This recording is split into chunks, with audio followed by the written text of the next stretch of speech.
Bonjour Ève, pardon. Oui, bonjour. Bonjour. Bonjour Brigitte et bonjour Marie-Laure. Bonjour Ève. Alors oui, je vais vous parler de l'amour. Effectivement, c'est un très vaste sujet. J'ai écouté avec beaucoup d'attention ce que vous disiez là en introduction. Alors par rapport à l'amour, je voudrais revenir sur ce que vous parliez de Saint-Exupéry et du Petit Prince. Bon, tout le monde connaît cette phrase, hein, on ne voit bien qu'avec les yeux, on ne voit bien qu'avec le cœur. Pardon, quel lapsus déjà pour démarrer. Bon, ça y est, j'ai tout faux. Non, ça parle de vous. Hein, oui, après, je ne sais pas, Marie-Laure, comment vous interprétez le lapsus que probablement on voit très bien avec ses yeux et que le cœur voit d'autres choses. Et que parfois peut-être le cœur a besoin de lunettes.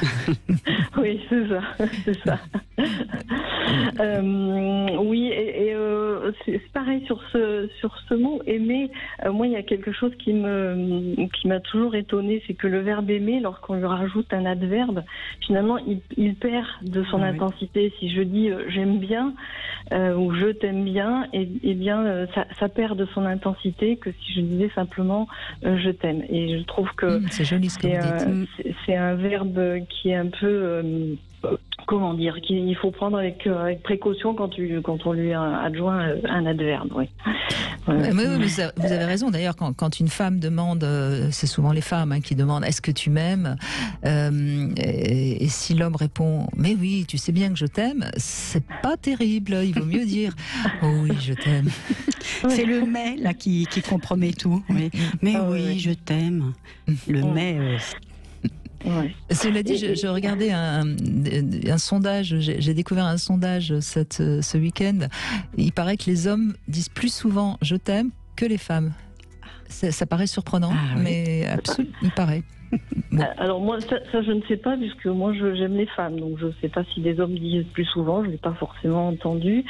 Après, je voulais parler de ce qu'on peut appeler peut-être l'intuition amoureuse ou l'intuition émotionnelle. Oui.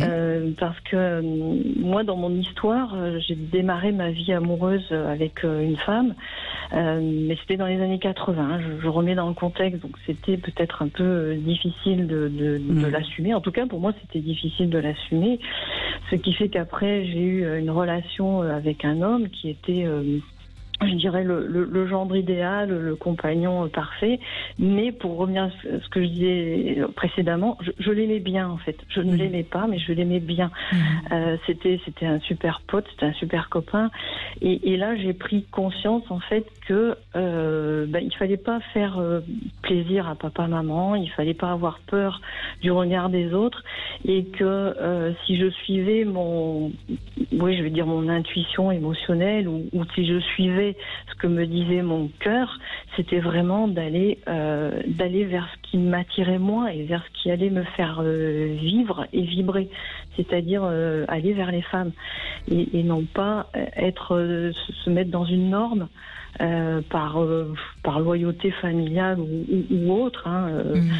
Et c'est là où on voit que l'amour, c'est pas quelque chose qui doit être raisonnable. L'amour qui nous emporte, mais qui éveille notre chair. Parce que bien sûr, on peut vivre avec quelqu'un en bonne amitié, mais si on parle de l'amour éros, là, il ne faut pas être dans le côté moral ou raisonnable des choses.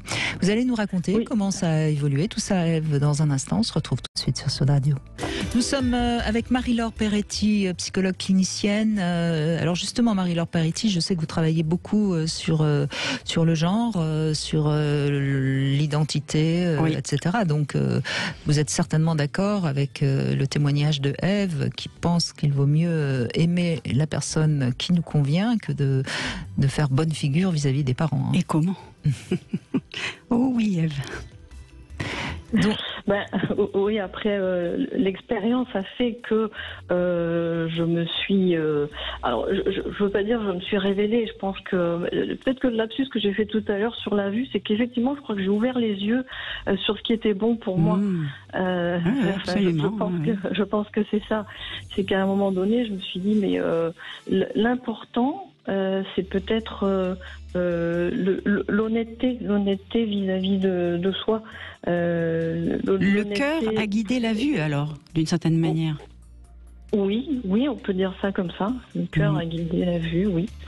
Ou a permis à la vue de s'ouvrir, oui, puisque dans le cœur, on le sait, on sait un peu. Ouais, et puis, moi, je pense sincèrement que pardon. Allez-y. Oui, allez-y. Non, mais je voulais dire, je pense tout simplement que vous n'aviez pas cette plénitude avec cet homme qui était a priori tout à fait sympathique, mais il vous manquait quelque chose. Il vous manquait cette sorte d'attirance qu'on a pour un être désirable pour nous. Hein. Il me manquait la réalisation de moi-même. C'est-à-dire être pleinement moi-même, parce que j'étais pas complètement moi-même avec lui. J'étais bien, comme je dis, c'était un super pote, mais pas dans la réalisation d'une vie amoureuse. Vous aviez une sexualité ensemble quand même? Oui. Mais c'était... Il vous manquait quelque chose, alors qu'on pourrait dire qu'il y avait quelque chose en trop. Hein. Peut-être qu'il y avait quelque chose en trop, oui. Mais oui, je pense que c'est au niveau de l'épanouissement personnel. Et à mon avis, je pense que quand la personne est entre guillemets la bonne personne, on le ressent. Parce que j'ai eu aussi une histoire complètement passionnelle et destructrice. Et là, c'est pareil. Je me disais, mais c'est pas non plus ça qu'il me faut. C'était avec une femme, cette passion destructrice? C'était avec une femme. Oui, c'était avec une femme, oui. Oui, donc avec une femme. Et alors, je pensais peut-être que c'était un amour très très fort, mais non, parce que je veux dire, je peux pas. Le corps parlait de lui-même aussi. Mon corps me dit, mais ok, tu es attiré par les femmes, mais mon corps était dans la douleur de cette destruction passionnelle. Un peu toxique, presque. Oui, toxique. Oui. Mais voyez, votre témoignage montre bien que d'une certaine manière, vous avez une intelligence en amour. Vous sentez ce qui est bon pour vous, ce qui vous convient, ce qui apporte justement la plénitude. Donc on peut dire oui. Alors comment on la définirait, c'est pas la question, mais on entend dans votre témoignage que vous avez cette capacité-là. Oui, moi je dirais qu'il faut que la tête et le cœur soient en harmonie, soient alignés. Je pourrais dire avec un peu des jeux de mots, la tête résonne R-A-I-S-O-2-N-E pour que le cœur résonne R-E-S-O-2-N-E. Oui, c'est joli, bravo. Et que si les deux sont ensemble, il y a une harmonie. Et si je vais encore plus loin, on pourrait dire que c'est une harmonie de cœur, mais là, c'est H-O-U-R. Oh là là, Ève, c'est joli. Moi, alors après, ce que j'ai fait aussi pour essayer un peu d'extérioriser tout ce que j'ai pu traverser dans ma vie, c'est vrai que j'aime bien écrire, donc j'aime bien aussi les mots, la résonance des mots, ce qui peut se dire dans la musique des mots. Oui, ça s'entend pour le coup. Ouais. Mais vous voyez, Ève, il y a certains thérapeutes qui partent du principe que dans une relation, il faut qu'il y en ait au moins 2 sur 3 qui soient au diapason, c'est-à-dire entre la tête, le cœur et le corps. Hein.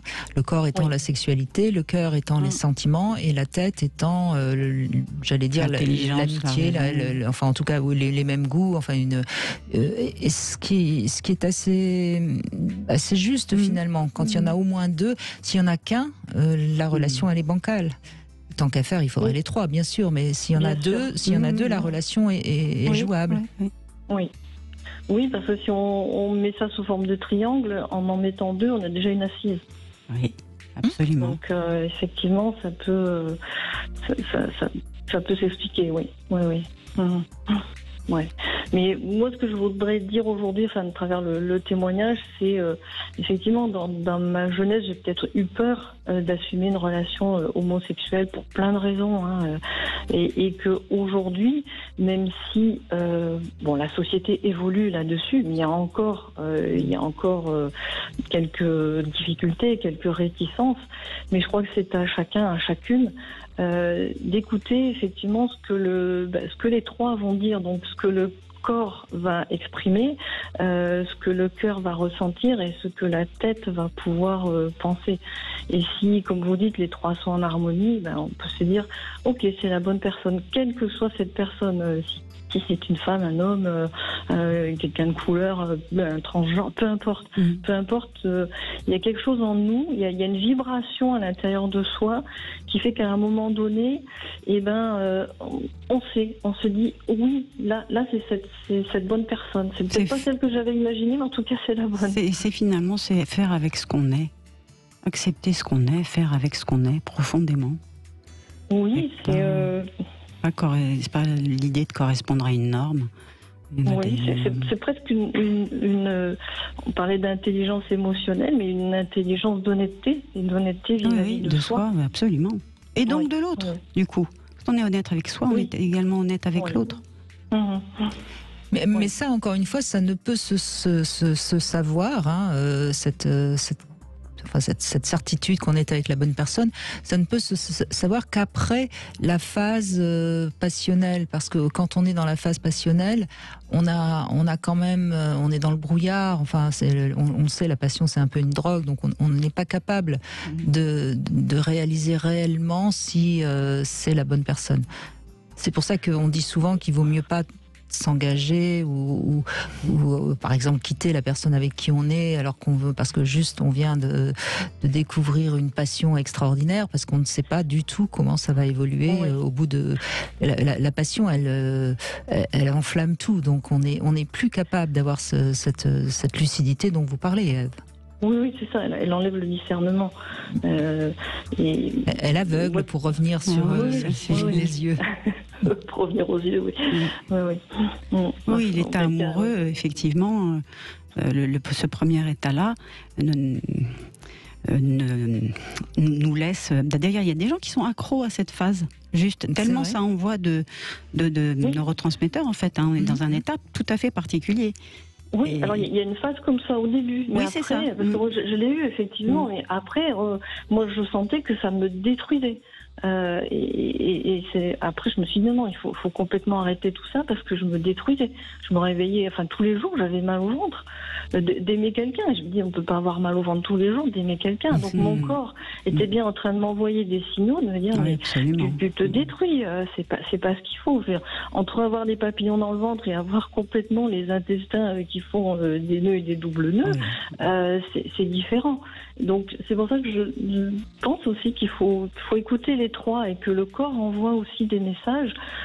Soit il va envoyer de la dopamine ou de toutes ces hormones qui vont dire oui, je suis bien, mais soit il peut envoyer aussi des messages en disant non, ça c'est pas une bonne relation. Il peut envoyer du stress et on peut. C'est vrai que quand d'ailleurs, je l'entends souvent, les personnes qui ont vécu des relations toxiques, c'est souvent quand le corps lâche vraiment, qu'elles acceptent enfin de partir. Donc on voit bien que le corps est quand même un sacré baromètre, un merveilleux messager.